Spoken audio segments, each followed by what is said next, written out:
Hello everyone, this is Nilesh Kumar Gupta and you are watching NG physics classes. Well, पिछले turn पे हम लोगों ने पढ़ा था समांतर क्रम संयोजन, है ना।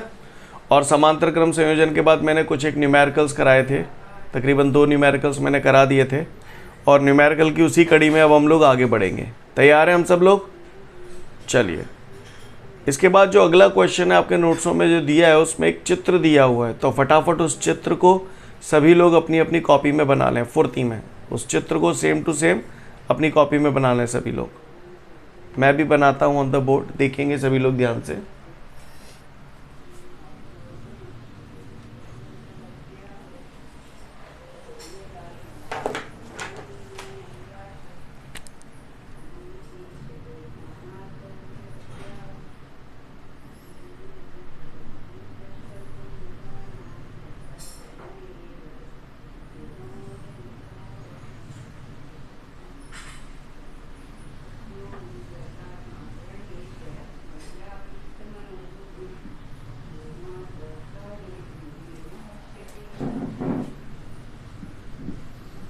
ये इस तरीके से उन्होंने पूरा फिगर दिया है। ये आपको 6 ओम के 2 प्रतिरोध दिए हैं और ये एक 3 ओम का प्रतिरोध है।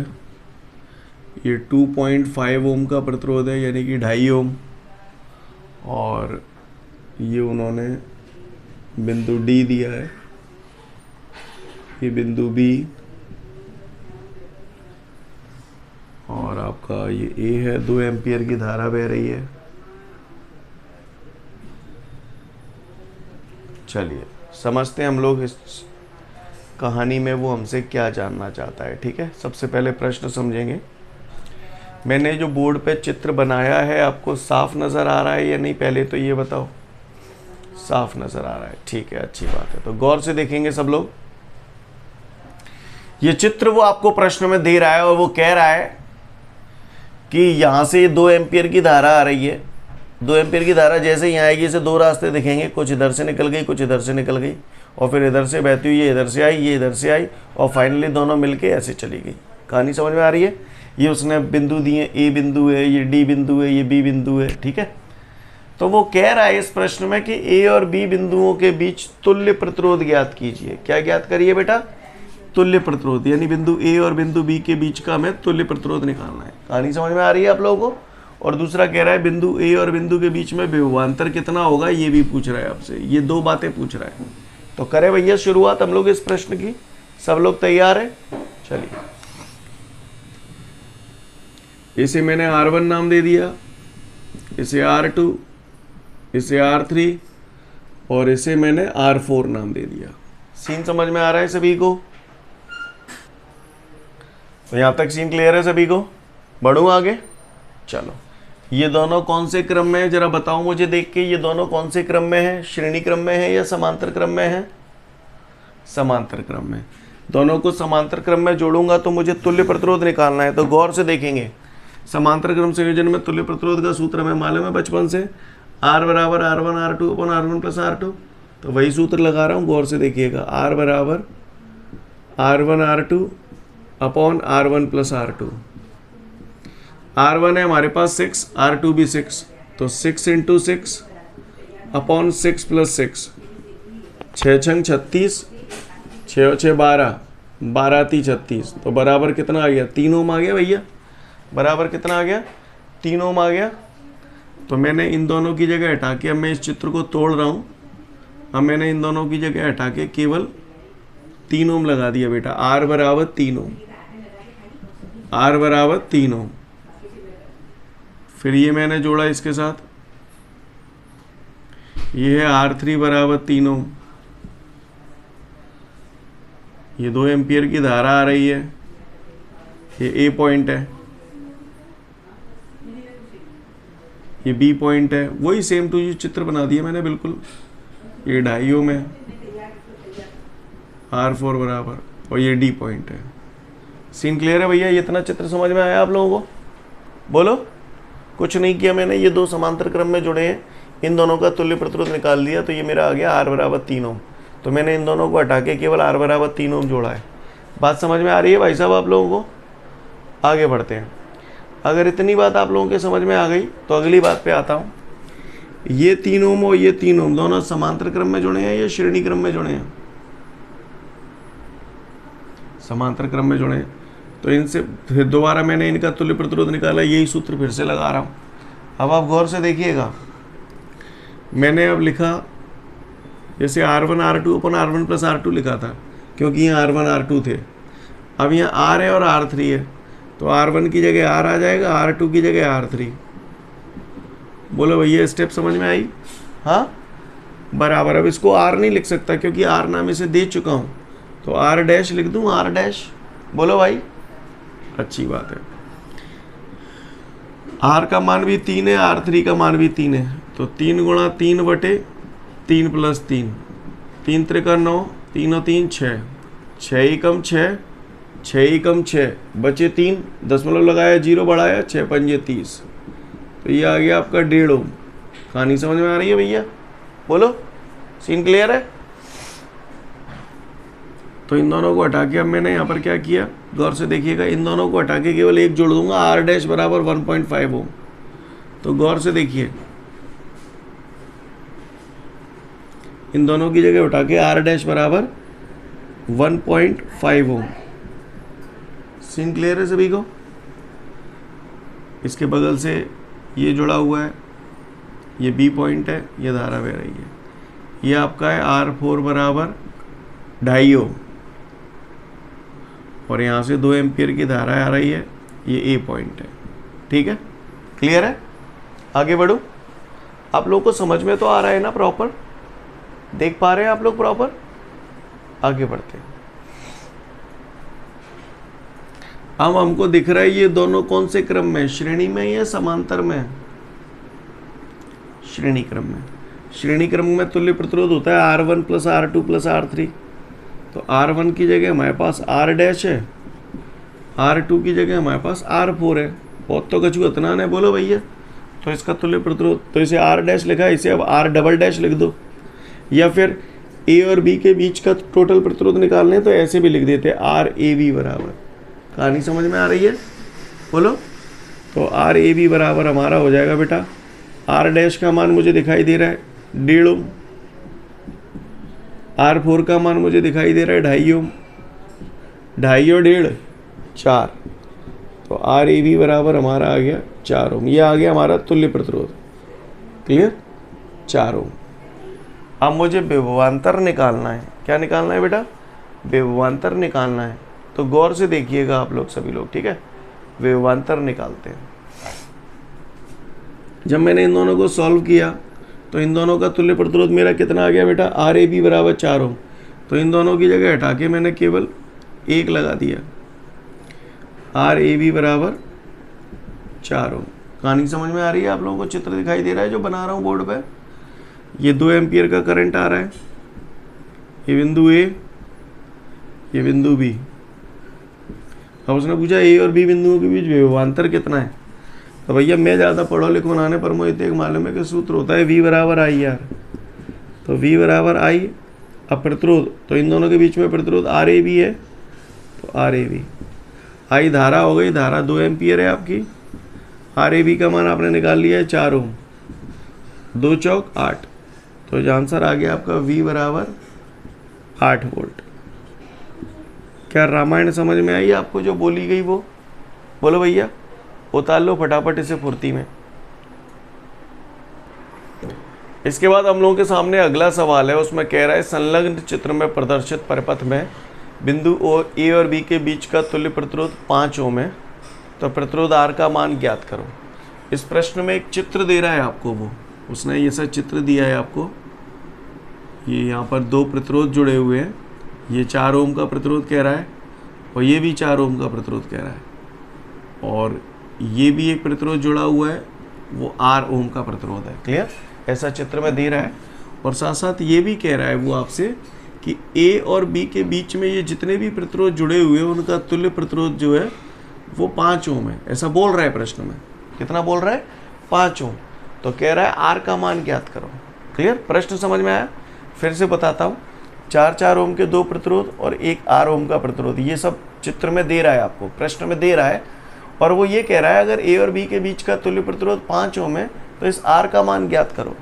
करें भैया शुरुआत, करें इसे, चलिए देखते हैं। हाँ वेरी गुड राज,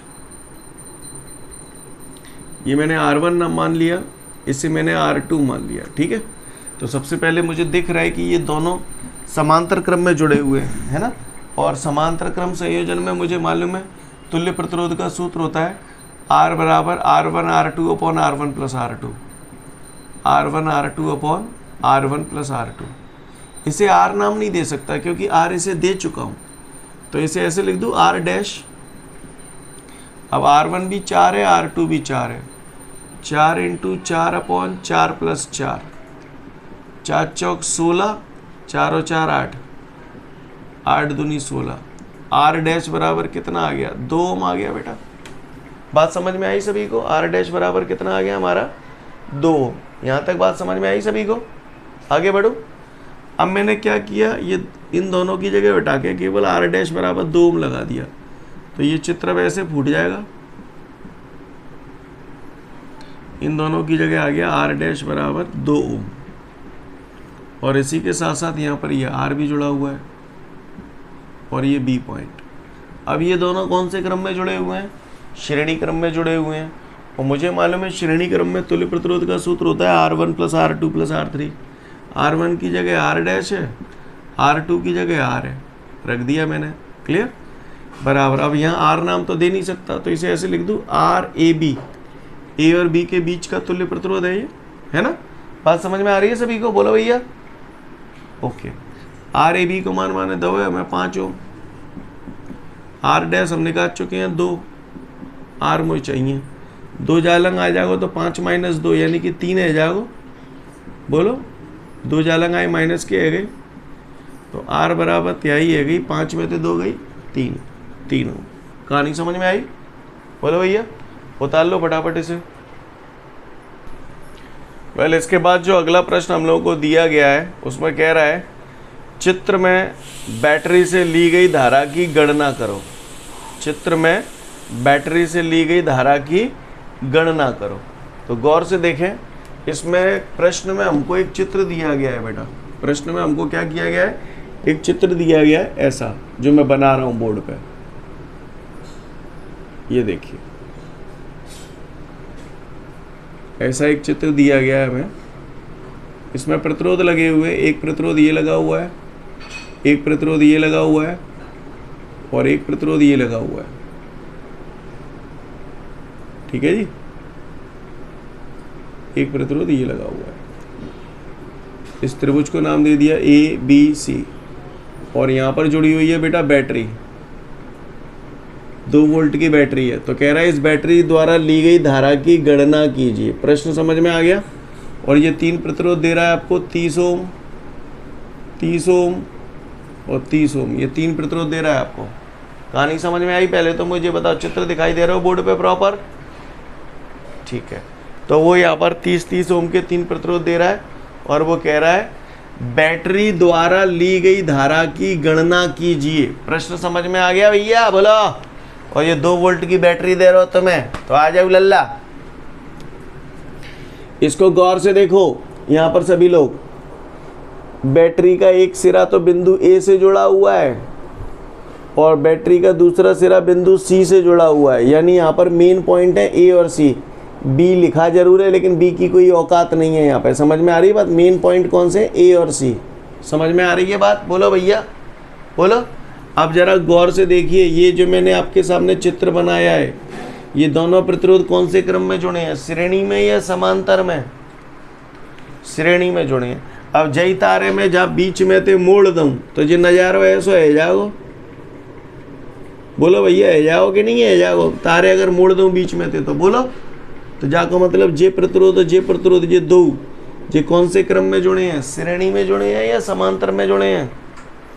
श्रेणी में जुड़े हैं। तंत्र पढ़ रहा है कि ना पढ़ रहा हो? पढ़ रहा है तो देखो जरा गौते, अगर श्रेणी में जुड़े हैं, मैंने इन्हें नाम दे दिया, ये है R1, ये है R2 और ये मैंने नाम दे दिया R3। तो ये R1 और R2 श्रेणी में नजर आ रहे हैं, तो इसका तुल्य प्रतिरोध मैंने सॉल्व किया, R बराबर R1 प्लस R2। R1 भी 30 है, R2 भी 30 है, 30 और 30 60, 60 ओम। अब इन दोनों का तुल्य प्रतिरोध आ गया बेटा 60 ओम। अब मैं इस चित्र को तोड़ रहा हूँ। अब देखो जरा, ये बिंदु ए है, ये बिंदु सी है।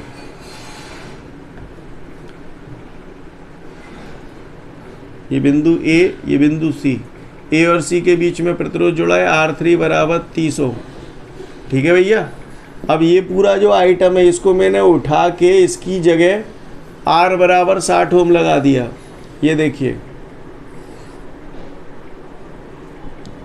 R बराबर 60 ओम, और ये वही बैटरी लगा दी आपकी 2 वोल्ट की। चित्र समझ में आया कि नहीं आया भैया, ये बताओ मुझे। चित्र क्लियर है? अब ये दोनों कौन से क्रम में है? श्रेणी में है या समांतर में है? समांतर क्रम में। समांतर क्रम संयोजन में हमने तुल्य प्रतिरोध पढ़ा था, R1 R2 upon R1 plus R2। पढ़ा था कि नहीं पढ़ा था? अब R1 की जगह मेरे पास R है, वो R2 की जगह R3 है। तो चाहे मैं कैसे लिखेंगे गोते देखो, R3 upon R plus R3 clear is equal to, यहाँ पर क्या नाम दे दूँ? R डैश नाम दे दूँ? बोलो भैया, क्योंकि R तो दे नहीं सकता, R इसे दे चुका हूँ।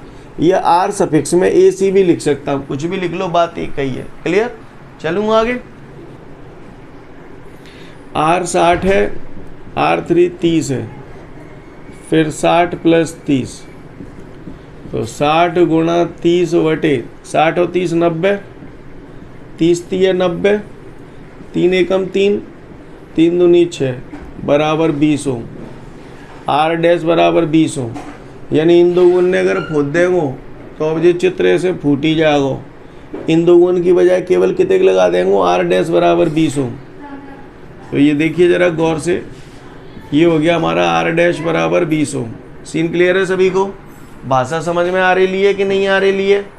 आ रही है। ये बैटरी AC ये हो गया, AC के बीच में ये प्रतिरोध जुड़ गया हमारा R डैश बराबर 20 ओम।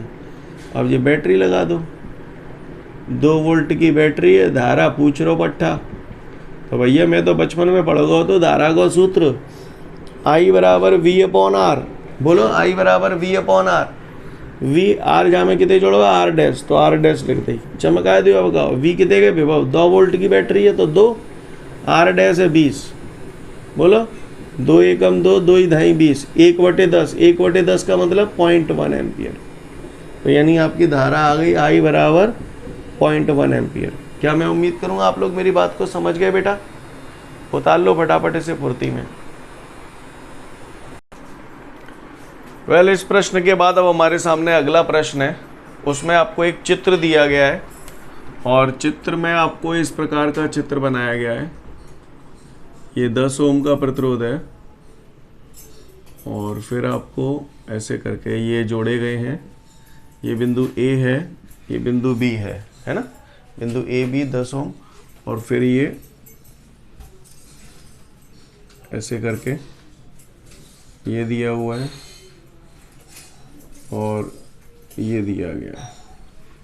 ऐसे करके 3 प्रतिरोध दिए गए हैं। ये 15 ओम का प्रतिरोध है, ये भी 15 ओम का प्रतिरोध है, और ये भी 15 ओम का प्रतिरोध है। ऐसे करके ये 3 प्रतिरोध दिए गए हैं और पूछ रहा है A और B के बीच तुल्य प्रतिरोध की गणना कीजिए। क्या बोल रहा है?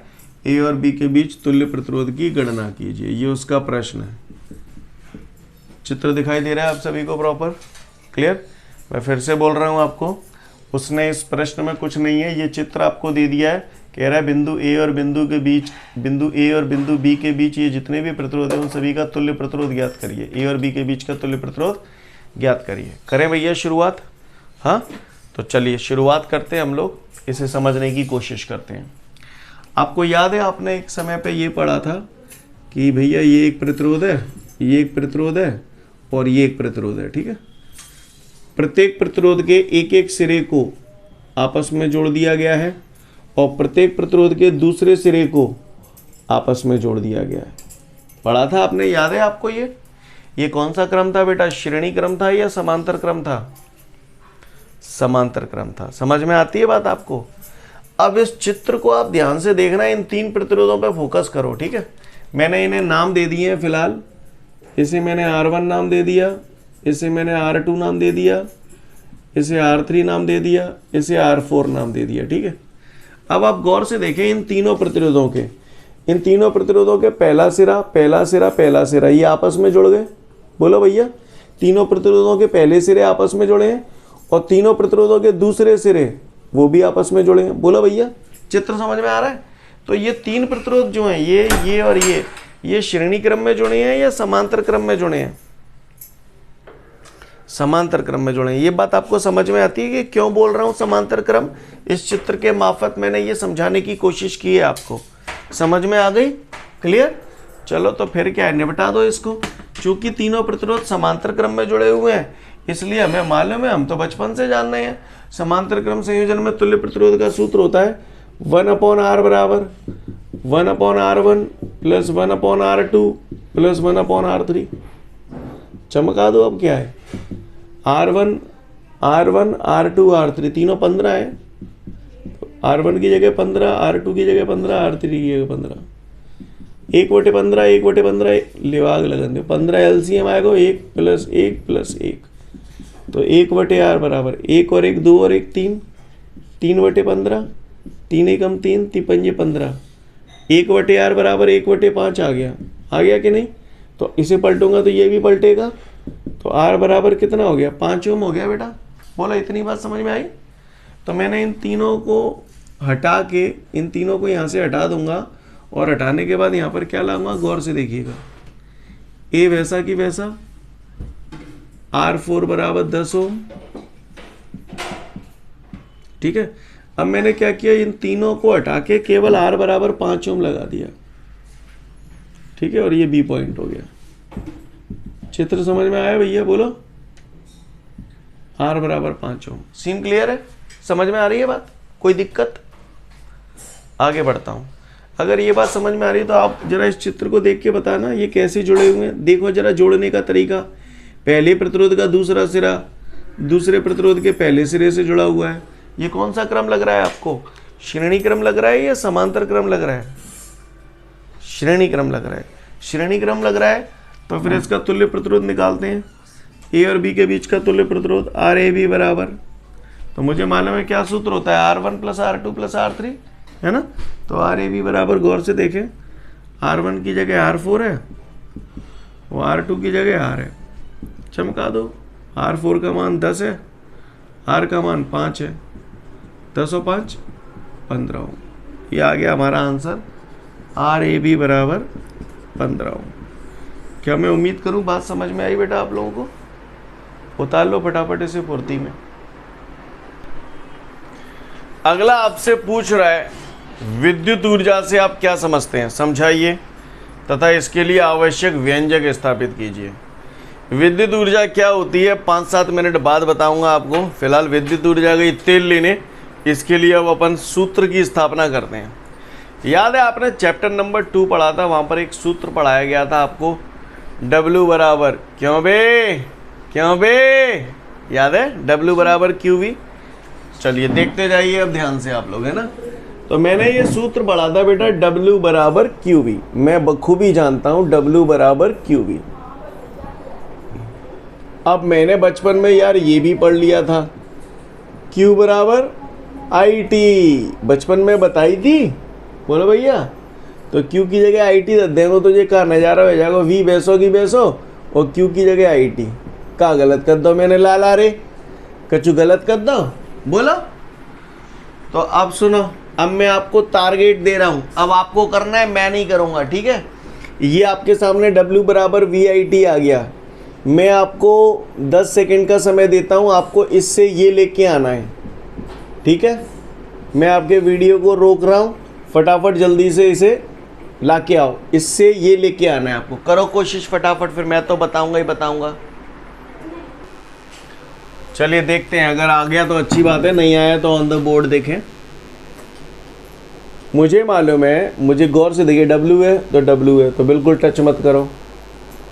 जो चीज़ें मिल रही हैं ना उनको बिल्कुल टच नहीं करते, ठीक है? टाइम बिल्कुल टच मत करिए। I धारा है बिल्कुल टच मत करिए। अब आप गौर से देखिए, V विभवांतर है, जहाँ मैं कहूँ विभवांतर आ रहा है का नाने आ रहा हो ना, तो इसका मतलब विभवांतर को हटा के विभवांतर की जगह कुछ लिखना पड़ेगा। क्लियर? तो v बराबर हमें मालूम है, v बराबर को, अच्छा दूसरा विभवांतर हटेगा जो मालूम है। और ऐसी कौन सी चीज़ है जो जहाँ में आयन आ रही पर लानी है हमें, तो मुझे आर एक ऐसी चीज़ दिख रही है जो जहाँ में ना आ रही पर हमें लानी है। तो मुझे मालूम है v और r में एक संबंध होता है, v बराबर आई आर। बोलो भैया अपन ने सुना है कि नहीं सुना? बोलो।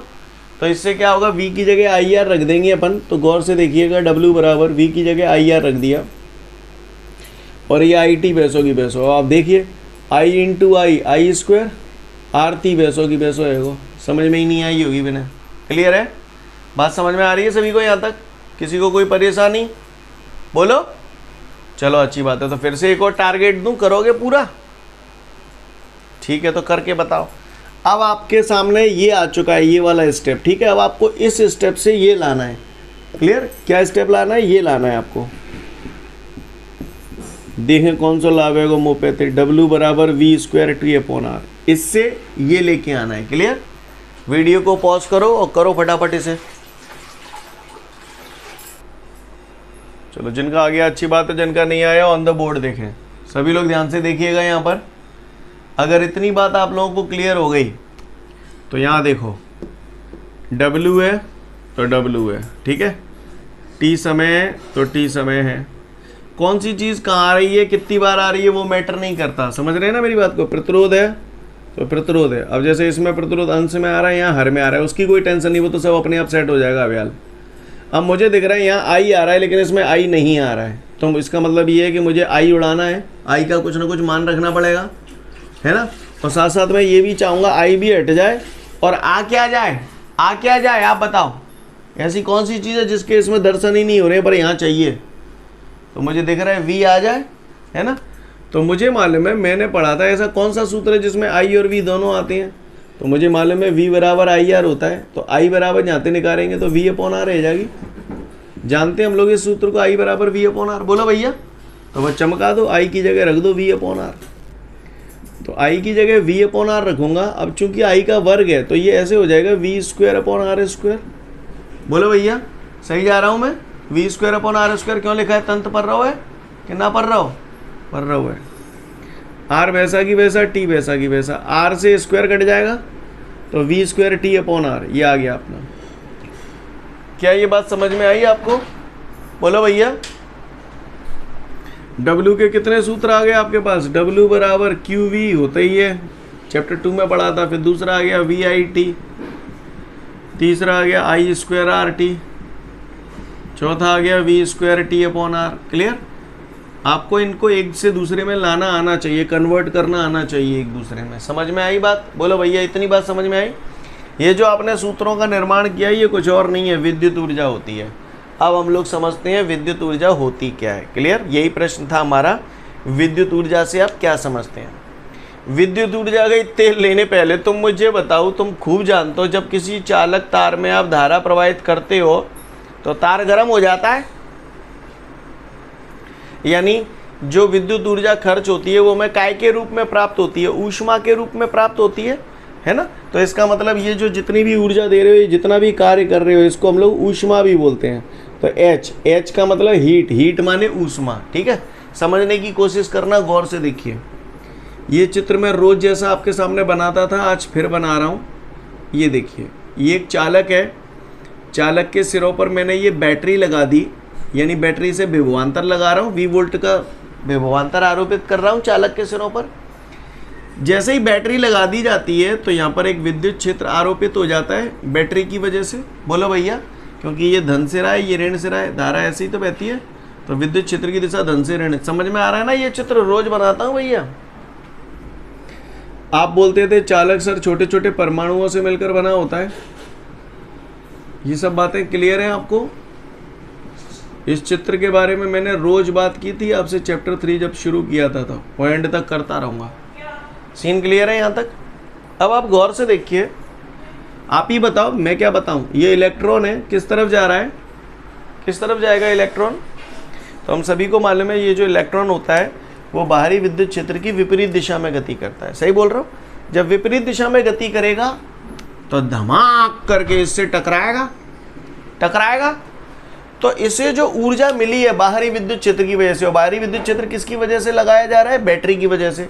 तो बैटरी क्या कर रही है? ऊर्जा दे रही है, और इस ऊर्जा से क्या हो रहा है? ये इलेक्ट्रॉन ऐसे जा रहा है, इलेक्ट्रॉन इससे जा रहा है, धमाक करके इससे टकराएगा, और जब टकराएगा तो यही कार्य हमें काय के रूप में प्राप्त होगा? ऊष्मा के रूप में, ऊष्मा के रूप में। इसी तरीके से जब ये इससे टकराएगा, फिर उसका ये इलेक्ट्रॉन निकलेगा, ये इससे टकराएगा, फिर उसके बगल वाला उससे टकराएगा। तो इस तरीके से लगातार ये प्रक्रिया चलती रहती है। समझ में आ रही है बात? क्लियर? ये जो इलेक्ट्रॉन होते हैं बाहरी विद्युत क्षेत्र की विपरीत दिशा में गति करती हैं और अन्य परमाणुओं से टकराती हैं, तो इसकी वजह से इसमें ऊष्मा उत्पन्न होती है। क्या उत्पन्न होती है बेटा? ऊष्मा उत्पन्न होती है। कोई पूछे अगर हमसे कि विद्युत ऊर्जा से आप क्या समझते हैं, तो आप उसे बोलना, जब किसी चालक के सिरों पर विभवांतर लगाया जाता है तो इलेक्ट्रॉनों को चलाने के लिए विद्युत स्रोत, यहाँ विद्युत स्रोत कौन है? बैटरी है ना। क्या होना है? बैटरी। तो यहाँ पर बैटरी क्या कर रही है? ऊर्जा दे रही है इनको, जिसकी वजह से ये कार्य हो रहा है। सही बोल रहा हूँ ना? तो क्या बोलेंगे? जब किसी चालक के तार के सिरों पर विभवांतर आरोपित किया जाता है तो इलेक्ट्रॉनों को चलाने के लिए विद्युत स्रोत द्वारा कार्य किया जाता है, और यही कार्य हमें काय के रूप में प्राप्त होता है? ऊष्मा के रूप में प्राप्त होता है, और इसी को हम लोग बोलते हैं विद्युत ऊर्जा। नहीं, यही बात समझ में? क्लियर? जब किसी चालक के सिरों पर विभवांतर आरोपित किया जाता है तो स्रोत द्वारा कुछ कार्य किया जाता है इलेक्ट्रॉनों को चलाने के लिए, और यही कार्य हमें काय के रूप में प्राप्त होता है बेटा? ऊष्मा के रूप में प्राप्त होता है। इसी को ही हम लोग बोलते हैं विद्युत ऊर्जा। कहानी समझ में आ रही है आप लोगों को? बोलो भैया, कहुए को परेशानी? तो जल्दी से फटाफट इसे पढ़ लो, फिर आगे की बात करेंगे। इसके जस्ट बाद एक नोट दिया गया है, वो भी पढ़ लेना, सेम है। क्लियर? वो भी पढ़ लेना, सेम है। देखो, पढ़ो पढ़ो जरा, नोट दिया है वो पढ़ना जरा। कुछ अलग दिया है क्या? देखना कि वही है, वही है ना? क्लियर? ठीक है, तो फिर ऑफिशियली आज की क्लास में ख़त्म करता हूँ। कल फिर मिलते हैं। Thank you everyone, have a great day to all of you guys. जय हिंद।